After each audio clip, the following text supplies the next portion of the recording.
Hello everybody, my name is Jimmy and welcome back to Jimmy Does Knitting. This is my YouTube channel where we pick a topic related to knitting and we go from there.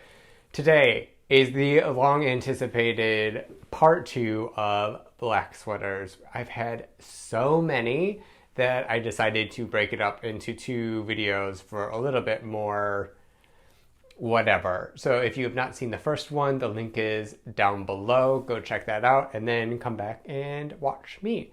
I'm Jimmy Does Knitting on Ravelry, YouTube, and Instagram. I'm also on Discord, but I don't really use it.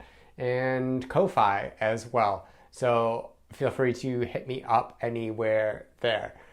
Just a brief introduction. I talk about this a little bit in the first video, but I love knitting in black. It's all I wear. I'm only wearing this because it contrasts to the black, but I knit for myself in black, and that is sort of going away as I'm designing more, but I also have a ton of sweaters, and I just finished a test knit, and I am so eager for you to see it and some of the other stuff that I've done. So without further ado, have some inspiration. New pile. We have on the top of this one, this is the Otte sweater by Jared Flood for Brooklyn Tweed. I did this with We Are Knitters. I don't even remember the yarn. It's their worsted weight. And here's the thing about this sweater. This is, I think, my second sweater I ever did. So like the armhole pickup on the underneath, it's just like gaping. It is not great, and it's a little short.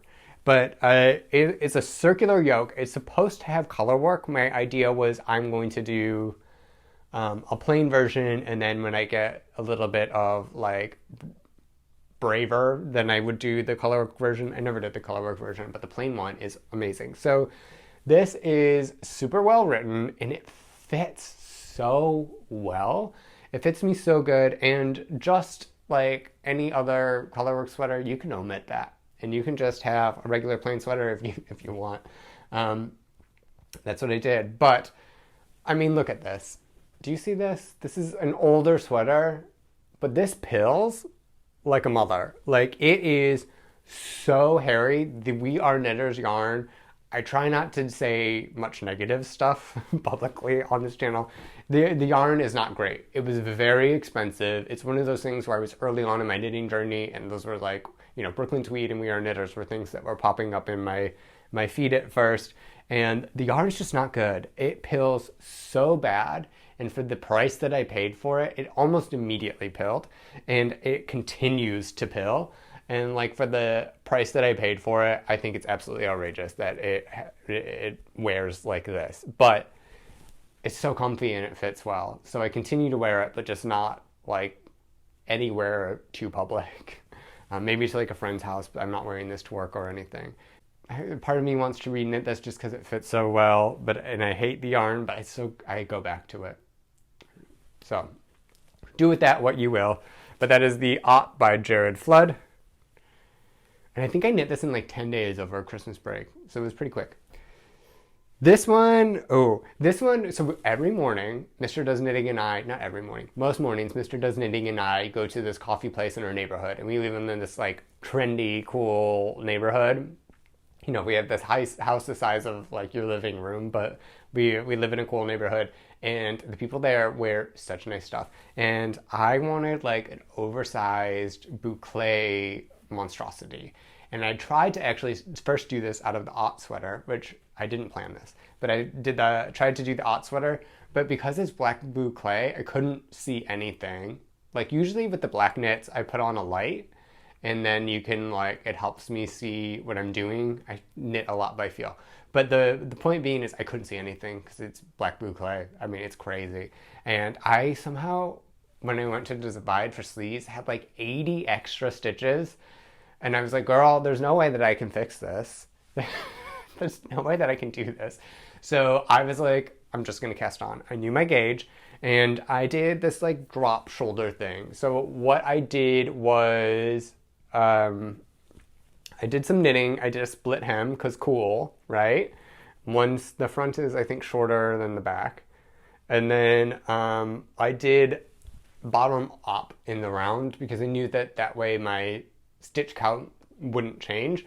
And then I did a modified drop shoulder, so it went in and then up, so like the body's a little bigger than the straps.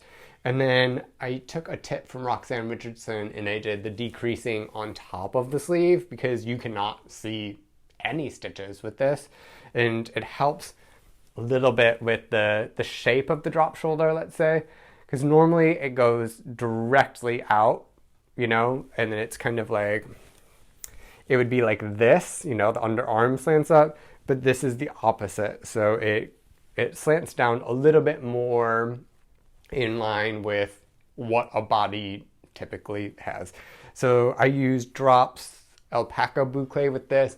This whole thing, I think I have like 3 balls left over and I still paid like 30 euros for it. It's so warm, it's so light. It is not wearing the best because the boucle keeps snagging on a lot of the Velcro. I put it in and out of bags and stuff. So I'm not convinced that this is going to wear well, and you cannot see this on camera. It's like Vanta black, but you can probably see the outline. But it's just a drop shoulder sweater that I kind of made up as I went, and it was super fast because it knits up at like 16 stitches for 10 centimeters or 4 inches. And yeah, really pleased with it.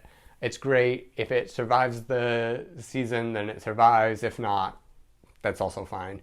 And we don't need to replace it, but it's good. So this is just a drop shoulder sweater that I made up. This one, oh, speaking about the coffee place, these are coming up in a good order.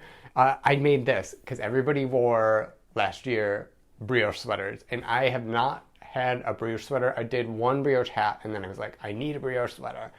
And so what I was originally going to use is a Holst cone with that fluff that I ended up using for my Aura top.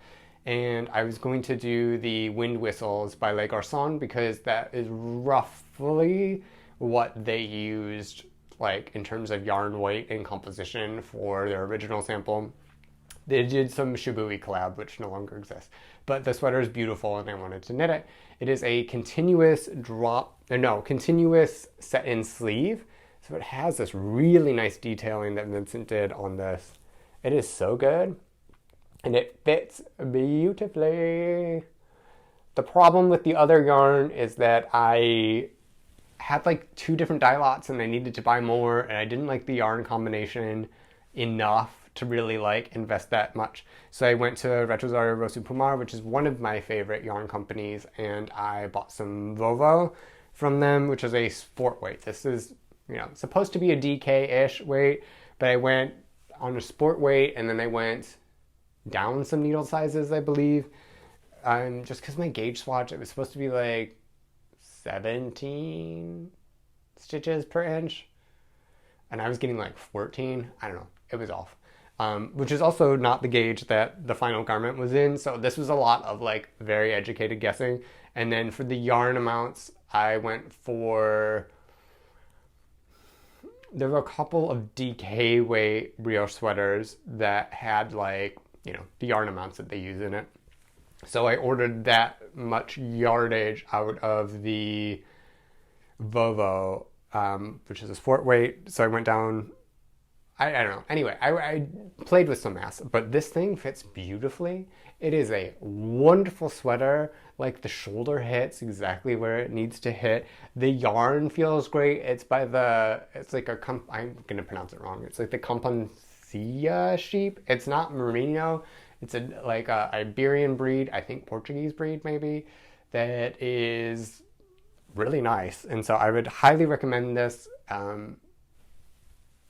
Pattern and the yarn, I think the pattern is a little bit more of an advanced pattern, especially if you have gauge issues and are garbage with it like me. But I mean, it's essentially just brioche. Brioche is not as hard as people have made it out to be. Like, there are mistakes all up in this, but you really can't see it because the texture of the stitch is so squishy. I mean, this is so squishy. It's so good. But yeah, I mean, and also brioche takes forever because you have to knit everything twice, but so worth it. I really wanted a brioche sweater. This is beautiful. It's a great staple. I'm very pleased with this. Wind whistles. Okay, I have 2 more piles. Let me get up. So somebody, it was like Kat Weaver, I think, made like a Guernsey for her boyfriend, and also Sam from an Irish farmer, Irish knitting podcast. I don't know what he goes by anymore. Sam was like, Guernsey styles work for me, and I was like, cool, I want a Guernsey, and I decided that I would make a book. I would get a book about Dutch Guernseys and make one for myself. So this is really not like authentic Guernsey whatsoever, but this was like an attempt at it. So this is my this is also really early on in my knitting journey, and this was based off of like Dutch motifs. I really love this like ladder stitch in the middle, and then some really super, super easy cables that look beautiful. And I did this. So what this yarn is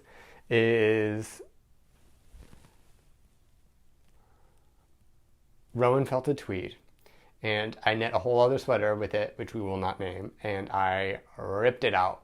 And then I used Holst Supersoft, and I held it with the felted tweed, and I made this sweater for myself.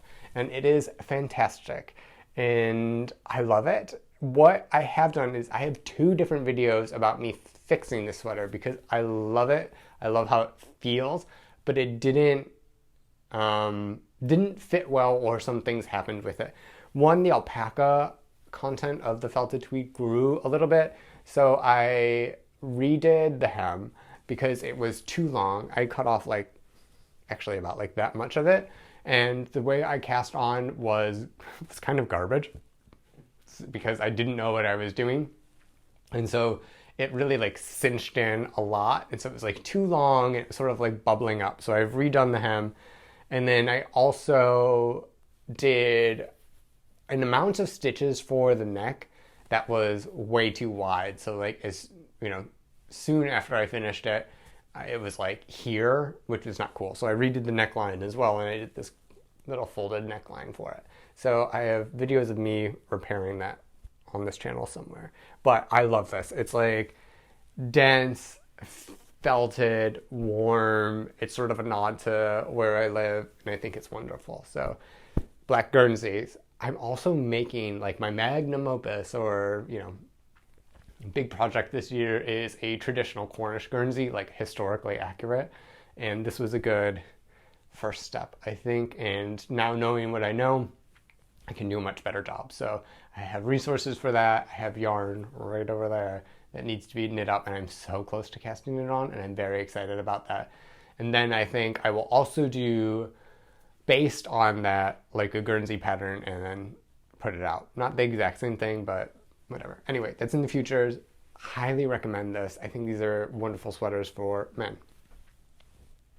Next, my Troy Boy. My Troy Boy is another design. You can find this one on Ravelry. You can also find a video of it where I like handhold you knitting through it. I teach you all the techniques and everything. There are a lot of options on this. This is a basic top-down drop shoulder sweater. This one's done in Mondim, which is sort of like the baby sister to the Vovo. It's one of my favorite yarns for sure. It's also by Retrosaria, Rosa, Pumar. And it has this, I mean, it's not tremendously remarkable, if I'm going to be honest, but the key thing is you see this. I hope you can see this without my face. There's a rib that goes from the rib to the sleeve down along the body and into the hem. So there's like a 2x2 little purl row that goes all the way down. In this version, it's flanked by little 1x1 mini cables, which is beautiful, but I have another version without it. And also the twisted cables go into the hem and the cuff, which I think is really pretty. Do you see this? I hope you can see this. Anyway, so I did that, and there's a version with I have instructions for a folded neckline, a non-folded neckline. This is a non-folded neckline because I do not like folded necklines personally. But yeah, I mean, it's a simple knit. It takes a while because it's fingering weight, but like your men in your lives, or you, that get really hot, this is a great thing for them. It's like stupid stockinette in the round for the most part, depending on what version you do. It has options for shaping as well. And yeah, it's a really good sweater. It's a great transitional piece. I'd have to say this is a fingering weight sweater. I did this because I couldn't find any drop shoulder or like top down fingering weight sweaters that were like easy. They were all pieced. So I was like, I'm gonna do this one, and that's what came out of it. So I have this Troy boy.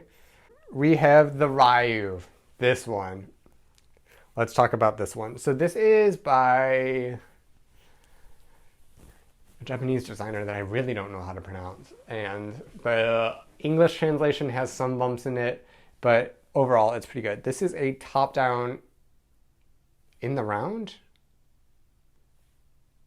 I think it's cast on the round, and then it's like made a little bit like a drop shoulder. I think it starts with a circular yoke, and then it is divided for the back and then the front. Anyway, this is my Ryo. It's this really cool, what they call a caterpillar stitch, and it is a saddle shoulder sweater. So I, at one point, year or 2 years ago, specifically looking for saddle shoulders because I was like, I'm into it. I think that these look great. So it has this motif that also goes down onto the sleeve and everything. And it was supposed to have the motif in the back, but it kind of looked like a vent because it was supposed to be like 10 rows. And what I did was this ribbing on the back to sort of echo the front instead of that. So little modification for me. I also modified the sleeves. I did not do the math on this correctly, but they fit me fine. So that is something to be aware of. I think the only issue is the way that the neck is picked up. I wish there were more like short rows or something. It seems to bunch in the front, but I don't think other people have been having that issue. I think that's a me thing because of how my posture is, and I don't think that it's a whatever. But if you want a drop shoulder, not drop shoulder, if you want a top down saddle shoulder, go for this. It also has some sleeve shaping, so it's a bit set and sleevey too, so the sleeves hit nicely. It's not like, straight out like a regular drop shoulder. I used Jarbo yarn for this. It's their Trull. It was something. Here's the deal. I do not like this yarn. I love this sweater and I wish I would wear it more, but I don't because I don't like the feel of the yarn. I am not a sensitive yarn guy. Like, I'm not an itchy yarn guy. This just feels like rug wool. Like, the micron count is just like, it just doesn't feel nice. It doesn't feel nice to wear. It doesn't feel good to wear. So I've actually even taken the time to wash and then block this with a ton of conditioner in it. And it's just not for me. I just don't, something about it's too coarse. And I don't like wearing it because of that, which is unfortunate because it's a beautiful design. It looks nice, but it's not for me. So that is the Ryu. One last pile, then that's it, then we're done. We have the Lanark by Clow. I think I knit this in like super fast. It took a while for it to dry, so the whole process was like 2 or 3 weeks, because I mean, in the winter in the Netherlands, things don't dry.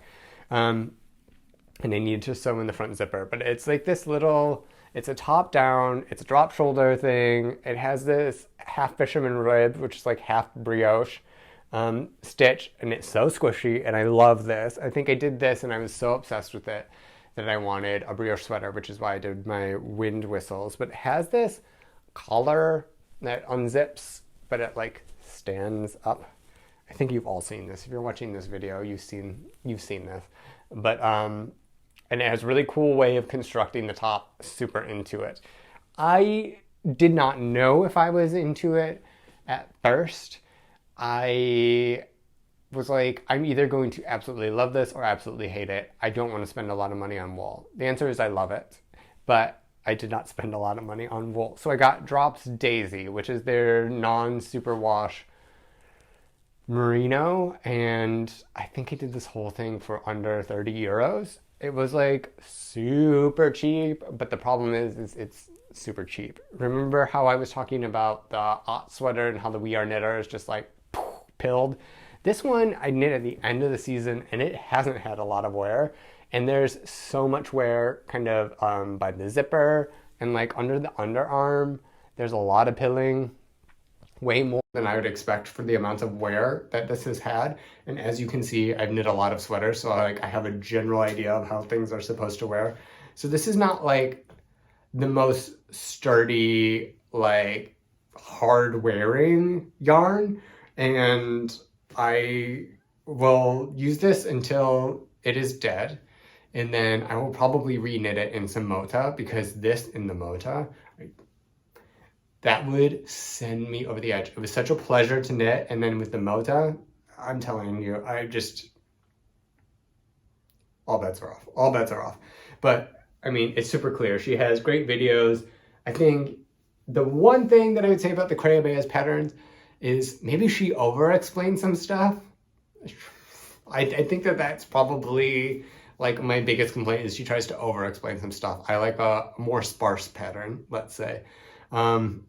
Also, her armhole depths are definitely written for ladies and not men. But this was, did I modify the armhole depth? Maybe I did, maybe I didn't, I don't remember. But I love this. This is my Lanark, and I think it's a great one. This is another like great staple piece that I will wear a lot, because I have a thing with my neck being cold. And if this has that thing, like the half collar on the neck, I'm in. I will wear this a lot more. So the Lanark. Speaking about being influenced, my in-laws are in the UK. So I can get some like UK yarn from them that I can't get here. I'm in Amsterdam. And what I did for Christmas is I asked from Secret Santa for a sweater's quantity of the Kinross 4-ply. I forget what this exactly the color was, but it's black. It's black.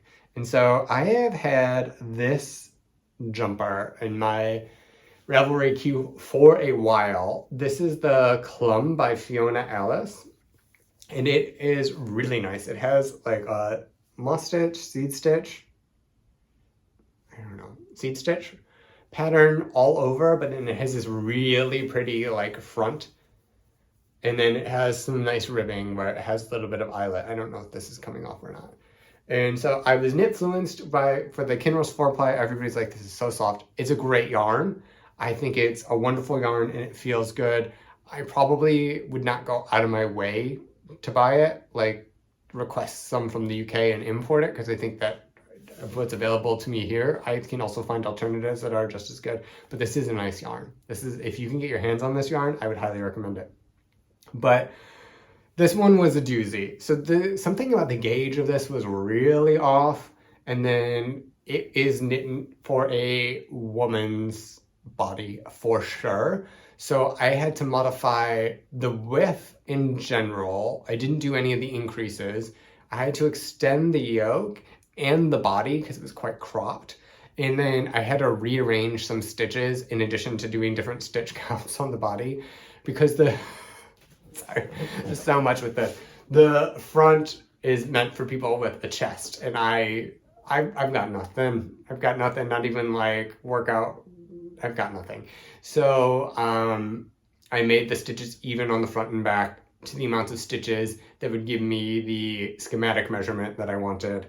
And then I did that. So it's a bottom up, this is a drop shoulder knit in the round, and then you seam with like, I think a 3 needle bind off, and then sleeves top down. So I love this. This is also a fingering weight. It's a great transitional piece. So this is the Culm.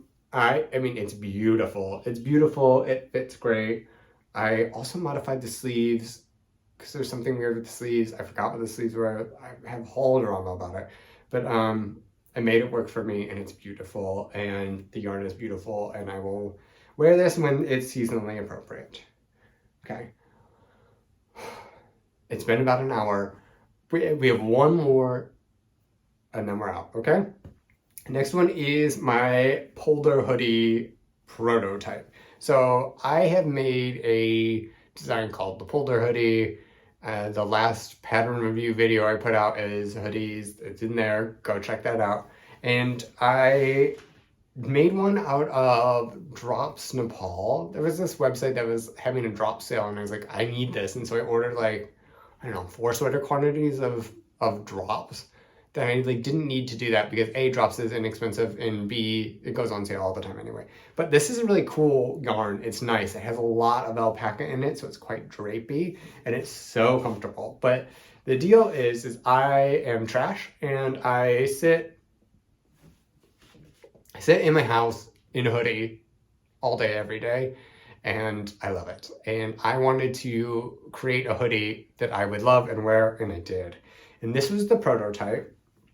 This used like, I think like 22 or 23 balls of drops alpaca, and it's also grown some, but this is, I can't even show it to you, it's huge. This is the Polder Hoodie. The deal with this one is it's really cool construction. It's knit from the bottom up and then like around and down, and the sleeves are also knit with that. So there's this like texture part, and then you get to the welt, which goes across from sleeve to sleeve. And then it also, well, we'll get there. So it has this welt, some texture, and then some stuff on top. And then you do some neck shaping, and then you go up and down and around. So you do some neck shaping again. You do the welt, you do the sleeves, and then you decrease for the body, and then you knit on the cuffs and the hood. So the hood, this one's like huge and a little bit like weird shaped. I fixed that in the pattern. I've also changed the stitch motif in the pattern. I like the stitch motif. I just didn't think it was the one for this one. So I changed it. So, but this is my prototype, and also the sleeves are huge on this. I just, with the yarn and whatever, the sleeves are huge. So I mean, this is probably like 4 sizes too big, but like bigger than I normally would do it, but I love it.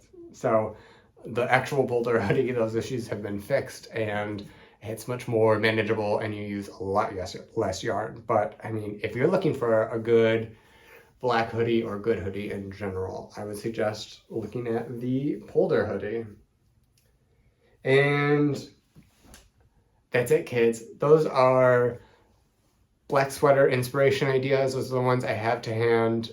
If you have questions, let me know.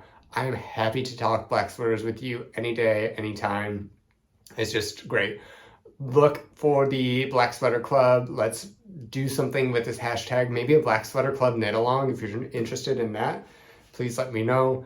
Don't forget to like and subscribe if you've made it this far of me talking. And yeah, I'm going to catch you later.